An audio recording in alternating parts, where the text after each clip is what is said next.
What up, meatheads? This is Travis, American Butcher, and welcome to The Meat Block, the weekly podcast that's all things meat. If you're new here, we take a topic, we talk about it, myself, sometimes Ryan and David, and go in depth into it. This week, we're talking about grass-fed and grain-fed. We're going to dabble in the history of it.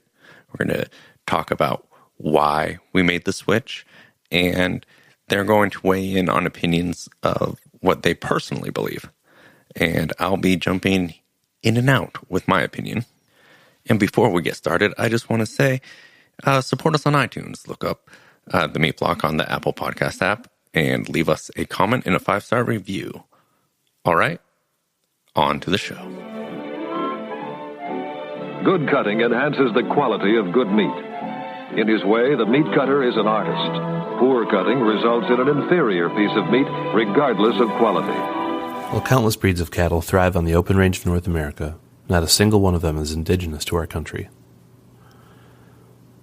Cattle came to North America in 3 different avenues, first of which was in the late 1400s when Christopher Columbus was pillaging indigenous tribes all over the Caribbean. He brought with him troops, missionaries, settlers, disease, and Spanish longhorn cattle. They set up shop in the Dominican Republic and eventually spread out from there, spreading the longhorn cattle through Caribbean islands, Central America, Mexico, and then eventually up to what is now Texas. The second place where cattle entered North America was when other Spanish explorers like Ponce de Leon brought cattle with them when they landed in Florida. Florida was at one time the livestock capital of the U.S.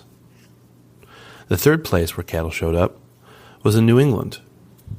When the British showed up and established the Jamestown colony, they brought with them several breeds of British cattle, which were different from the Spanish Longhorns. Those genetics did not cross for many years, however. As Mexico fought for its independence and Texas became the state that it is today, the border lines were drawn, and cattle were left behind. Those cattle then came under ownership of Texas ranchers. Those exact same ranchers were eventually sent further east to fight in the Civil War. And while cattle were left untended to, their numbers multiplied. Over the next 300 years, the wild Iberian Longhorn cattle, as well as the British breeds to the east, ran feral and adapted to the new climate. Good maternal instinct, hardiness, fat coverage, parasite resistance, etc. were all selected by nature. All of that happened on grass in the open range. All cattle at this point was grass-fed because there simply was no grain program in the United States. It was not commercially grown, and it was impossible. There was no irrigation. So these cattle subsided on sagebrush, switchgrass, blue stem, giant cane, and other indigenous grasses to the south and the southwest. With the unsettled and expansive range in the southwest and the west and the Great Plains, by the 1800s there were 10 head of cattle for every person in the southwest. They easily took naturally to the native grasses, and their herds moved with the climate. The history of grass-fed versus grain-fed beef in America can pretty much be directly tied to the taking of the land by European settlers, and then the expansion west by the colonial forces. As civilization started moving west, the cattle ranchers stayed one step ahead, grazing open range in the south and the southwest. Until the late 1800s, cattle roamed the range and were drove in vast distances to the stockyards of the Midwestern cities, and then on their way to slaughter. The thin-fleshed, slow-to-grow Spanish Longhorns were the most dominant breed in the U.S., but around this time the demand for beef began to rise. Until this point, the preferred meat for most Americans was pork. Beef was slaughtered almost exclusively for their hides and their tallow. The hides went to make leather for clothes and shoes. The tallow was used as lubricant for woodworking tools, candle making, firearm grease, ammo ingredients, salve for first aid. It was even used to help screws penetrate wood during construction. When the demand for beef went up, and the demand for tallow went up, ranchers realized that the extremely lean Iberian longhorn cattle were not ideal, and so they began to cross with British breeds to put on more fat. The British breeds were more efficient foragers and could turn less ideal forage into better fat coverage. Animals were driven for hundreds and hundreds of miles to get to the slaughterhouse eventually, where they'd be penned up in the stockyards and eventually sold at auction or taken to slaughter. The invention of the railways and later the refrigerated rail car all opened up availability for more beef to reach the public at affordable prices. It also allowed beef to not have to travel so far and was able to keep more fat on. As people were moving west, there was less and less land for grazing, and land lease prices were going up. In 1883, there was a great drought, and grass became almost totally unavailable. The winter of 1887 was devastating and severe. Between these two weather events, tens of thousands of cattle died, and farmers weren't getting value out of their carcasses on just grass alone. Around this time, large-scale irrigation was invented. This was achieved through the use of wind-powered pumps. Soon there was a huge abundance of corn and grain in the United States because of the ability to grow these things in the Great Plains and in the West. We needed an outlet for this grain, and feeding it to cattle was a perfect solution because we were able to take cattle that formerly took 2 to 3 years to fully mature with nice fat coverage and marbling, feed them some grain, and then have them mature and be ready for butcher by 16 to 18 months. In the first half of the 1900s, universities started studying grain diets and concluded that grass-fed animals that got 1.5% body weight as corn produced more marbled carcasses. This is something Americans decided that they wanted. Beef purveyors all over the country had their own grading systems, and they had various esoteric terms that people couldn't really trust. It's kind of like today with words like natural and pastured and sustainable. These don't actually mean anything. And all the different beef purveyors all over the country were using fancy words to describe the grading of their meat. So the USDA implemented the Federal Meat Grading Service, which allowed consumers to trust and know what they're getting when they buy it. So prime is prime, choice is choice, select is select. And there's no in-between, no room for error there. People by the 1950s had decided that beef was their number one protein, and people wanted to buy high choice and prime beef. At this point, grain-fed beef far outnumbered grass-fed beef operations. Beef was still fed grass and it was still foraged, but for the last third of its life, it was finished on grain. This is when the first feedlots were developed. According to Wikipedia, a feedlot is a type of animal feeding operation which is used in intensive animal farming for finishing livestock, most notably beef cattle. The basic principle of the feedlot is to increase the amount of meat each animal produces as quickly as possible. Again, this is something that grass couldn't achieve. The grass game is really a low and slow. Most grass animals mature, as far as beef, between 28 and 32 months. If animals are kept in confined quarters rather than being allowed to range freely over grassland, they'll put on weight more quickly. Most feedlots require some type of governmental permit and must have plans in place to deal with large amounts of waste that's generated. The EPA has authority under the Clean Water Act to regulate all animal feeding operations in the U.S. The authority is delegated to individual states in some cases. In Canada, regulation of feedlots is shared between all levels of government, whilst in Australia, this role is handled by the National Feedlot Accreditation Scheme. So here's how the feedlot works. Prior to entering the feedlot, cattle spend most of their life grazing on the rangeland or on pasture, or on immature fields of grain. As long as it hasn't gone to seed, it had to still consider grass. Once cattle obtain entry-level weight, about 650 to 700 pounds, typically at about 1 year old, they're transferred to a feedlot for the next 6 to 8 months to be fed grain until their eventual slaughter. They eat a specialized animal feed which consists of corn byproducts, milo, barley, and other grains, as well as roughage, which may consist of alfalfa, corn stalks, sorghum, and other hay. In a typical feedlot, a cow's diet is roughly 62% roughage, 31% grain, 5% supplements.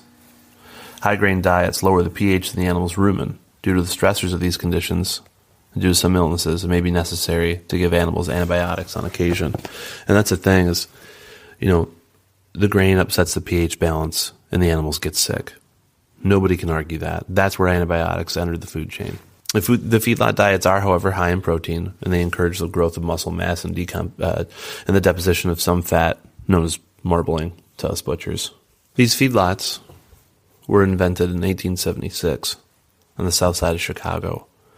This is where the entire Chicago meatpacking industry started. It was suddenly possible to feed large numbers of cattle in one location, so to cut transportation costs, grain farm and feedlot locations merged and became one. These are the famous stockyards of South Chicago. Cattle were no longer sent from all across the southern states to places like California, where large slaughterhouses were located. In the 1980s, meat packers followed the path of feedlots and are now located close to them as well.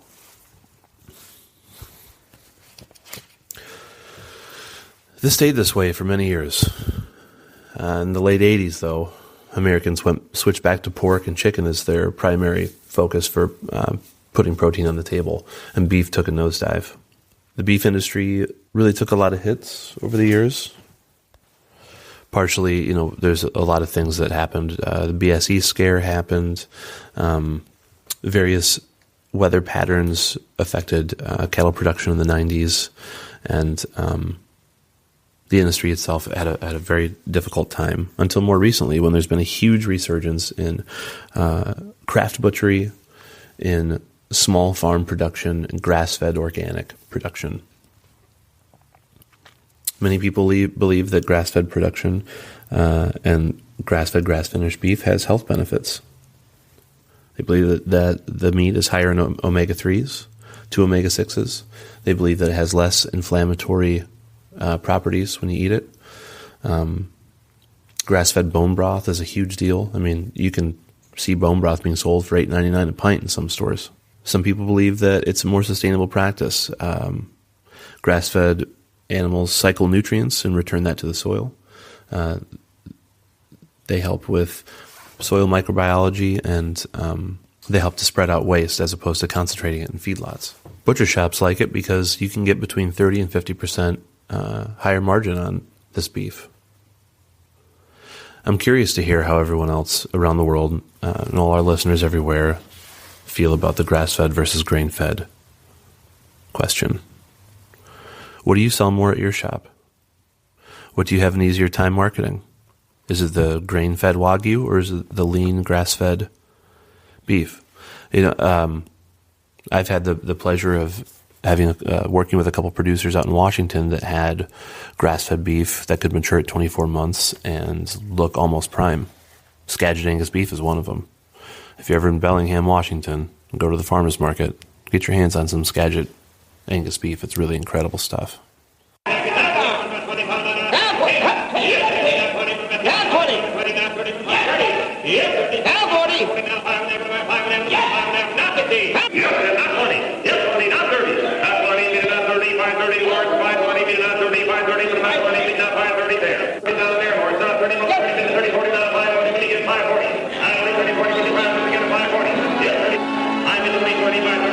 And so it goes in the interesting process of selling cattle to feedlot operators. An extensive empire of feeding pens introduces the steers to a new life, far from the wide open spaces. A life where one day runs into another, marked only by a plentiful supply of water and the delight of appetizing high-protein feeds. A cattle feeding complex like this vast layout can be compared to a factory production line, with the end product being beef. And each animal is a small factory in itself, turning raw materials into a highly esteemed finished product for human consumption.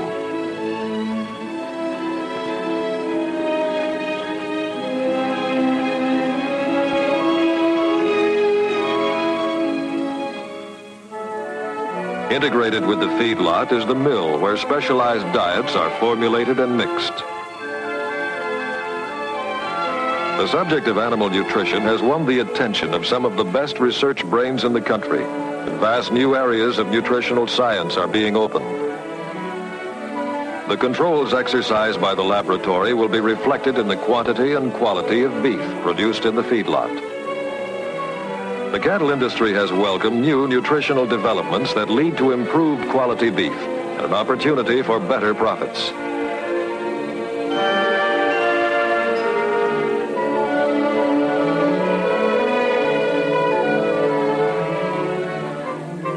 The need for mechanized methods of production and automatic feeding attracted the attention of agricultural engineers and inventors who have increased feeding efficiency while decreasing costs. More efficient methods result in delivering the feed to the cattle in measured quantity at the proper time, another important step in the production of good beef.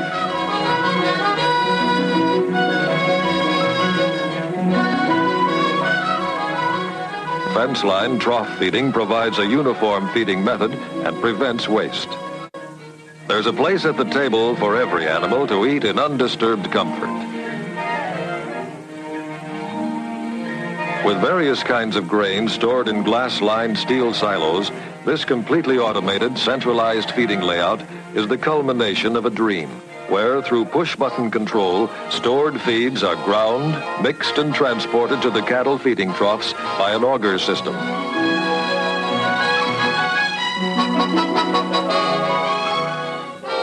This operation typifies the efforts of feedlot operators to provide better feed at lower cost. Although many processing plants are located near metropolitan areas of consumption, there is a growing trend to locate plants in areas of supply.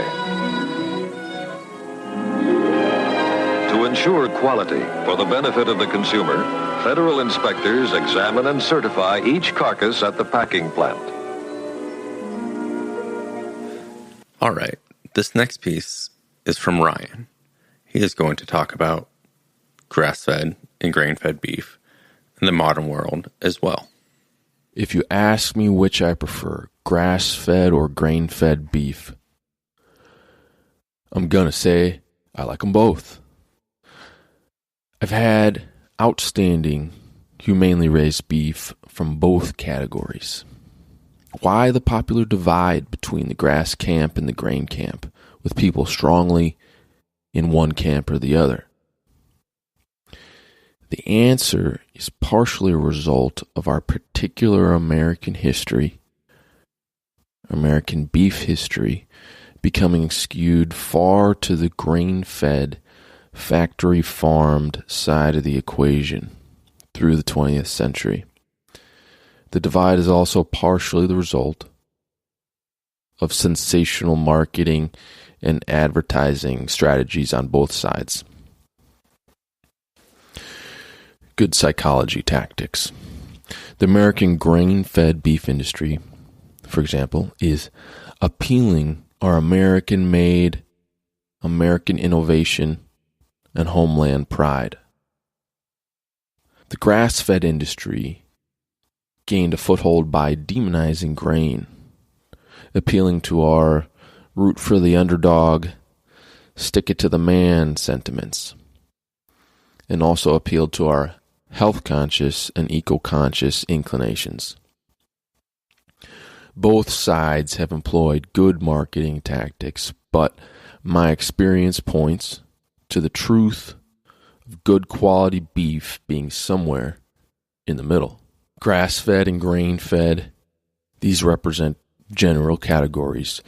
Within these categories, there exists a continuum, a spectrum of very different beeves. It's a spectrum that is interesting to me these days. I want to know that there are many different beef flavor and texture outcomes that reflect subtle variance in breed, feed, and terroir. I have no interest in a beef industry that's characterized by less diversity and more uniformity. I would like the genetic pool to be a vast one. I would like every region and sub-region to have a critical mass of farmers with the gumption to produce beef so unique and distinct that everyone who lives there has pride in their local beef culture. I love pride in local beef culture. South America is a good example. People say Uruguayan grass-fed beef is remarkable, possibly the best in the world. I've never had it, but I love the pride and enthusiasm that is evident, not just in Uruguay, but in many regions of South America. Uruguay, Argentina, and Brazil have the highest rates of beef consumption per capita. This reflects a great collective enthusiasm these countries have towards the agricultural and culinary traditions alive in their homelands. I love that. I'm wary of any messaging that demonizes either grain-fed or grass-fed beef production, of which I've been bombarded by both. Most all meat cutters I've ever worked with hate the grass-fed movement. They think grass-fed is shit and prefer grain-fed. Same with a lot of the older farmers. A lot of older farmers will take a strong position towards favoring the taste of grain-fed beef. But you have to remember, this is what they grew up with and got used to. Furthermore, grass-fed beef production really blew up as a major trend in the United States only in recent decades. Anyone in the industry for a long time was probably skeptical at first. It bodes well for people in the industry, such as farmers and butchers, to bring a healthy amount of skepticism to each new food trend. Food trends are always in flux, and though we have no choice but to cater to them in the meat industry, it serves us well to not get swept away too strongly. So this trend blew up, was met with a lot of skepticism, and it gets more complicated from there. The grass-fed movement in the U.S., I believe is, it's here to stay at this point. It's gained so much momentum. The grass-fed movement in the U.S. is clearly here to stay. Though the concept of feeding only grass to cattle was mind-blowing to most Americans at first, this is only because we had become a very corn and grain-centric culture after World War II. Our focus as a society through the mid-20th century was to produce more beef, bigger and quicker, and grain feeding was an important part of this puzzle. We went off the deep end with grain feeding. Too much grain, too much confinement, too many hormones and antibiotics. The grass-fed revolution was the pendulum swinging back towards the opposite extreme in an attempt to rebalance. The grass-fed rhetoric was very logical. Joe Robinson of Eat Wild and Michael Pollan and many intelligent food writers raised a flag for grass-fed beef. The main bullet points of this campaign outline that beef raised on grass produces healthier animals with higher levels of good fats, such as omega-3 fatty acids, conjugated linoleic acid. Being healthier, they have a more robust immune system. The cattle spread their manure better when they are well pastured, which eliminates fallout from manure runoff into the watershed, i.e., better for the environment. Furthermore, there is no need for the cross-country trucking of grain, so their overall carbon footprint is minuscule as compared with grain-fed systems. The grass-fed movement began at a grassroots level and gained momentum rapidly. At a certain level, it needed to differentiate itself very strongly from the mainstream beef production in order to have its voice heard. At one extreme, there exists American industrial factory farming, which utilized concentrated animal feeding operations. That's at one extreme. It is my opinion that there is nothing good about CAFOs. They pollute, they require a lot of diesel, they breed disease and pestilence, they offer humans nutrient-deficient and toxic food. The grass-fed movement called this out and named itself as the antidote. The mainstream beef industry is a very successful one with deep pockets at this point. Not only have the innovations and advancements in this sector been astounding, their marketing campaign has been on point. Beef, real food for real people. This is one of their longtime slogans.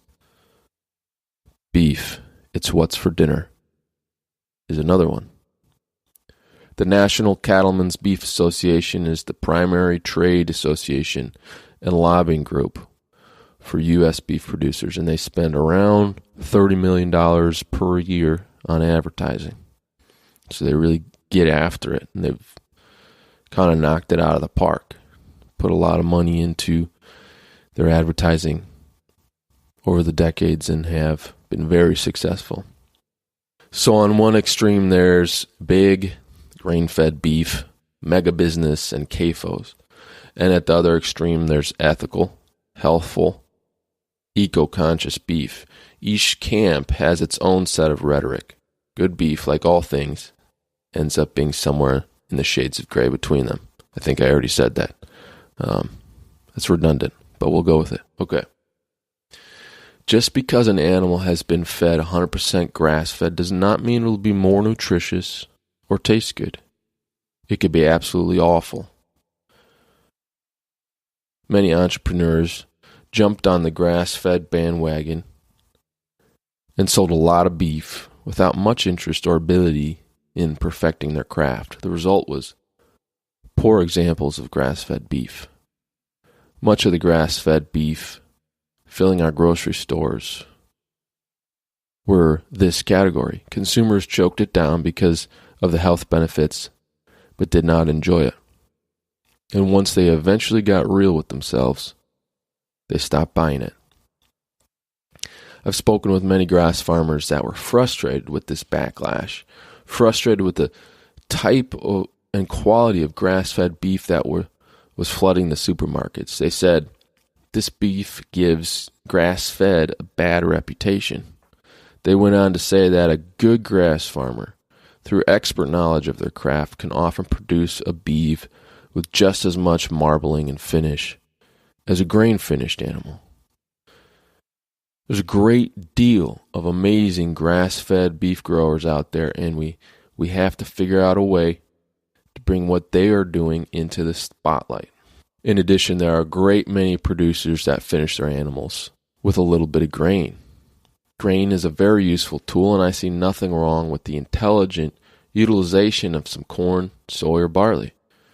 Many farmers offer their cattle a robust life, mobbed and moving through a variety of forages and rich pasture lands, and then to finish out these animals with a touch of grain in the field or in the barn during their final days, final months, is very benign to my mind, especially if these cattle have good genetics and good length of life.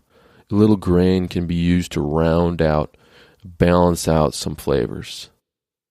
Nothing wrong there. Not all grain-fed beef is bland and boring. I'm trying to point out some holes in the rhetoric from both sides. On one side you hear grain-fed beef is devil, it's bland and boring, inhumane, etc. On the other side you hear grass-fed beef tastes like crap, tastes like shit, doesn't have any fat cover. So there's holes in both of those, big holes. It's just not the truth, based on what I've seen. If it were up to me, I'd prefer to see the demise of the CAFO. I want to be clear about that. I'd love to see the demise of the CAFO, concentrated animal feeding operations, and the demise of uniformity in beef production. I'd like to see all cattle back on the land, mobbed and moving through pasture and savanna under the watchful eye of capable grass farmers. I'd like to see a resurgence in demand for flavorful, interesting, and complex beef eating experiences. And I'd like to see passionate farmers growing beef that break the mold and showcase their craftsmanship and a distinct regional terroir. Grass-fed or grain-fed, both can produce amazing beef. No? Upton Sinclair says, "It's difficult to get a man to understand something when his salary depends on him not understanding it." Love that quote. I think that's why there's a lot of confusion with this stuff. Because people make a lot of money off of believing strongly in one side or the other. The organic movement, there's a lot of money there. The grass-fed movement, at this point, there's a lot of money there if you do it right, do it a certain way. I would take the word right out. If you do it a certain way, you can capitalize on these trends. A lot of people do that and they make a lot of money. Grain-fed American beef, there's a lot of money there. So a lot of the confusion is, I think, a result of something along the lines of what Upton Sinclair said, which is, it's difficult to get a man to understand something when his salary depends on him not understanding it.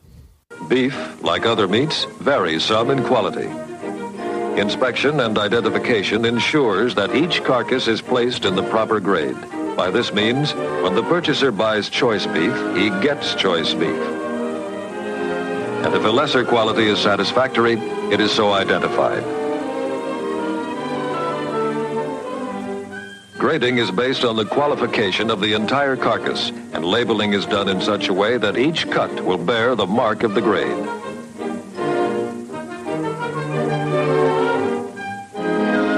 This mark is the consumer's guarantee of wholesomeness and quality. Possibly no one has done a better job to cater to the consumer's taste and demands than the packing industry. Consistency of quality, convenience features, and emphasis on tenderness are paramount points followed meticulously by the packing industry. The history of meat packing is a story of steady advancement from its very beginning. Marked progress in the industry results from improvements in mechanization, advances in refrigeration, and important developments in refrigerated transportation. In spotless, temperature-controlled, mechanical refrigerated railroad cars, wholesale cuts of meat, halves, quarters, and special cuts are transported from packer to retailer. Distance is of no concern. Today, a pound of meat travels an average of 1,000 miles from the open plains to the kitchen range. To provide more flexible service to the retailer, specially built refrigerated trailer vans are equipped to handle meat and are an important factor in fast, modern transportation. The flexibility of the trailer van at points of origin and delivery is supplemented by the dependability of the railroad for the major haul and represents a real improvement in an expedited refrigerated transportation service. Bringing it back to grass-fed and corn-fed. For the longest time, I didn't really enjoy anything grass-fed. I didn't enjoy the taste of it. It was too lean. I enjoyed the taste of the fat of what I was raised on, which was corn-fed or grain-fed, finished, I would say. And I just wasn't used to it. I don't think I ever did get used to it as much as I tried. You know, I would never recommend 90-10 ground beef or super lean ground beef, regardless of what it was. And grass-fed has the tendency to be more lean. And when you come across well-finished grass-fed beef, where it is taken to an older age, usually it's more expensive than the consumer wants to spend. Or the only way to achieve that is by buying it straight from the farmer or a boutique shop, which is going to charge a premium because it has to go through their hands. And you got to understand, for the farmer to make up his loss of raising that animal another year versus if it was a grain-finished animal, he's going to, jack up his margin, which leads to the common complaint, why is healthy food, quote-unquote, always more expensive? Now, I'm not saying grass-fed beef is more healthy than corn-fed beef. I'm not a nutritionist. I know for a fact it is higher than omega-6s, and it has potential to be conceived as more healthy, especially if you're avoiding antibiotics. Now, the grass-fed, grass-finished operations I've worked for do use antibiotics. A lot of places use antibiotics. Because if you have something sweep through your herd, then potentially make it sick that is beyond your control, and you could have done something to prevent it. Hell, as people, we take antibiotics, and we don't consider ourselves unhealthy. And the residual effects of antibiotics only last in the system about 40 days, which is genuinely the amount of time an animal will spend on a feedlot. Now, getting way off topic, that is why also a bunch of coal animals will end up dying right before they're slaughtered, because they wean them off of antibiotics. And when they test negative for them and they bring them to the slaughterhouse, that is, they needed those to stay alive, is what I'm trying to say. Back to grass-fed versus corn-fed. A majority of grass-fed beef I have had is not good. A small fraction of it is delicious. I have had an amazing corn-fed. I've also had terrible corn-fed beef. The fattier the beef, the better I'm going to enjoy it, regardless of what its diet was. As far as cooking, corn-fed or grass-fed, that people always say you want to reduce your times when using a recipe calling for beef when you're using grass-fed beef, because it is typically leaner. It will have it may have a tendency to dry out quicker or become more well. When I worked retail, I told thousands of people this. I have never actually put it to the test. So I don't know if that's true. It sounds true. It sounds like something I will continue saying. But if someone knows this, please fill me in. Also, if you're roasting or cooking on the barbecue or in the oven, always cook to temp, never by time. That's just a side note. I've also heard that now people are making a distinction between grass-fed and grass-finished, because grain-fed producers are using the term grass-fed because their animals are on pasture until the last 40 days of their life. I know with USDA label requirements, as far as non-GMO, organic, and grass-fed, you genuinely need to have proof and documentation from your seed provider, from your vet, and from your land.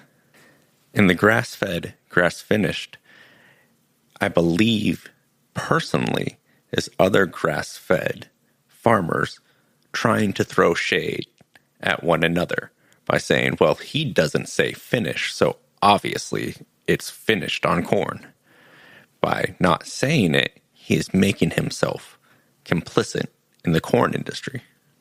And you may be hearing this and saying, well, Travis, what do I do? Like I've said in previous episodes, I am not one to bitch about the problem and not offer a solution.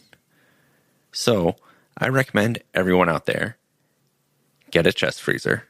And if you have a chest freezer, take out the body, go to a farmer, and buy a quarter of a beef and get to know them and talk about what their feed program is.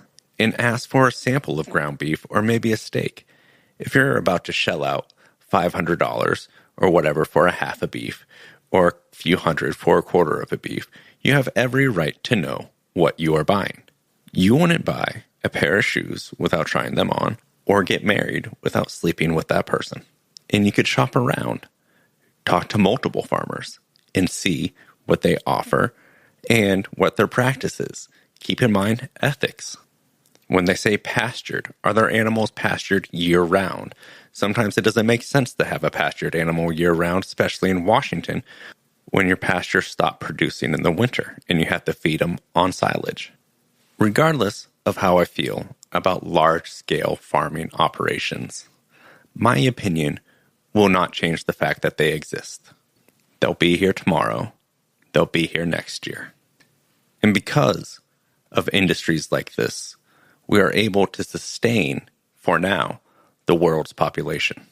But the big players are paying attention, just like the organic movement. When it was small, they didn't really care. Then when organic chips or vegetables started becoming more than 1%, then 2%, And once they became about 6 to 8% of the market, that's when you started seeing organic Lay's, organic vegetables in Walmart. And is this bad? I don't know. But you will start to see more grass-fed and grass-finished beef in supermarkets, not only boutique shops. Now, this trend has the potential to do several things. It will hurt the small farmer, but it will also make people more conscientious of what they eat, forcing them to be healthy. And I believe you could get 3 harvests of corn in the time of taking 2 cuttings of hay, which means to sustain a herd big enough, it's going to take more land and resources to feed them. So, finally, my answer: corn or grass-fed? I don't know. I enjoy both.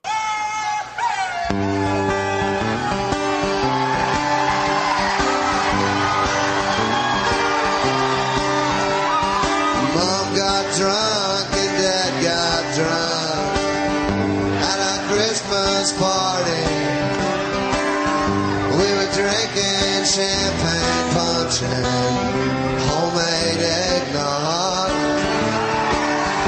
Little sister brought her new boyfriend. All right, meathead, that's going to do it for this episode of The Meat Block. I hope you enjoyed it, and I hope you had a happy Thanksgiving. And I know it may seem a little too soon, but yes, I am playing holiday music. I love this time of year, pretty much from Halloween until my son's birthday in February is my favorite time of the year. I love dark, I love shitty weather, I love bundling up, I love reasons to snuggle, and I love the holidays. And that being said, that we are coming into the season of giving, how about you head over to iTunes and give us a 5-star review and leave a comment on the Apple Podcast app. That would be awesome. And if you want to get a hold of us here at The Meat Block, you could do that by emailing us, themeatblockpodcast@gmail.com. You could tweet us, even though no one does, at The Meat Block Pod, or Instagram at The Meat Block. And a platform where we are most accessible is the Meat Block Podcast Facebook group. Head over there, join the conversation. It's always awesome. It's growing. I would love to see it grow more. So if you know someone who may be, who likes this podcast or may not know about this podcast, tag them in it. Or use the hashtag #TheMeatBlockPodcast or The Meat Block. I want to build a community where people can come together with open hearts and open minds and feel free to ask questions without being ostracized or show off their awesome work that they're doing, be it retail, slaughter, or other. And if you say, hey, that's all good and everything, but I don't want to talk to all you guys. I want to talk to, let's say, Ryan. First of all, fuck you. Second, you can contact him at Gather and Break on Instagram if you want to get a hold of David to talk to him about recipes or farming or other stuff. You can contact him at a farm butcher on Instagram. And if you want to get a hold of me, I'm at an American Butcher on Instagram and Facebook. Again, please head over to the Apple Podcast app, leave a 5-star review, and leave a comment. And making his way onto the show for like the 4th time possibly is Robert Earl King, Christmas from the Family. And until next time, keep your knives sharp, live in the margin, and keep all your fingers. Carve the turkey, turn the ball game on. Make Bloody Marys, cause we all want one. Send somebody to the stop and go. We need some celery and a can of fake snow. A bag of lemons and some diet Sprites. A box of tampons, some Salem lights. Hallelujah, everybody say cheese. Merry Christmas from the family.